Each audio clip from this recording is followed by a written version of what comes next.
I haven't played for very many of you before, so you don't know that my weight has been fluctuating. It seems like as you mature, your metabolism stops. My wife said, "You're really packing it on, James." And I said, "No, I'm not. I've seen me naked. I look good." "No, you don't," she said. Of course, I didn't believe her because, well, that's our dynamic. But in any event, somebody mailed me a DVD of one of my shows. Somebody, made a copy of the show, and they sent it to me. And she was gone, and I went into the den, and I have a great big TV screen, and I sat down, and put the DVD in, got myself a martini, leaned back, ready to dig myself. The video comes on, it goes, and now, ladies and gentlemen, please welcome James Lee Stanley. Out comes Alfred Hitchcock.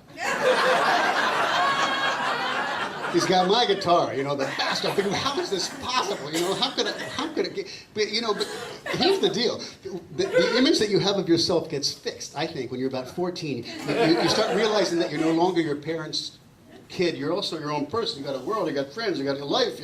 And that person is the person that stays fixed in your mind. So I couldn't believe this old brown fat bald guy that came out with my shtick. It was just really humbling. Let's face it, folks. It's just really tragic when food replaces sex in your life. You can't even get into your own pants. It just... Oh, what a fun!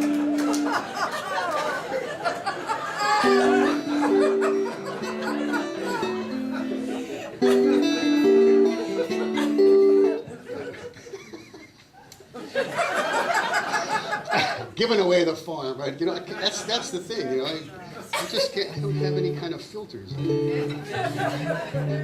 You know what? I'll tell you why too. When I was born, I was the first child of the next generation. In our family, and my parents lived with my mother's parents and her brothers and sisters, and my mother's grandparents. So we had great-grandparents, grandparents, aunts and uncles, my parents, and then me, the first of the next generation. Now, they were all Italian, except for my father, who was alien. And, Alien. yeah, and so all these Italians around me, there wasn't a moment during the first 3 years of my life when someone wasn't kissing me. And it kind of just fixed my personality, because I just pretty much wherever I go or whatever situation I'm in, I just assume that, well, everybody wants to kiss me. I can't lose it. It's like it's embedded, It's embedded. And my grandmother was the kissinest grandmother, She was Italian. She was like 4 feet high, 5 feet wide, black dress, mustache, standard dress. And I didn't mention they were all from the older country, Not my mother, not my aunts and uncles, but my grandparents and my great-parents. Sorry. I can cut this story short. Anyhow, they were from the older country, And my grandmother used to grab my cheeks the way Italian women do. "You're such a pretty boy," Things like that, and kiss me. And you know what? When I in the '60s, when I swear I had hair, and when I had all this hair, and I grew a little ratty beard, and I was trying to be cool and hip, and I went to see my grandmother, and she was just aghast, "Oh, Jim, why you got a that hair? Why you got a that beard? I can't see your face. You're such a pretty boy, I can't see your face. Someday, cut your hair, shave your face, take a peach, sing for me." Well, I never did, and then they called me and they said, "Hey, James, if you want to see your grandmother, you better get out here now." So I was in San Francisco, and I just jumped on a flight to Philadelphia. I went right from the airport to Strawbridge and Clothiers, which is an upscale clothing store in Philadelphia.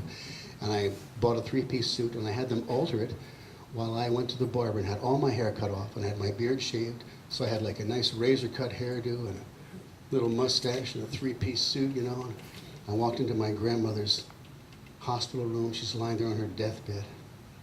I said, Grandma. She goes, Jimmy, why you got it that earring?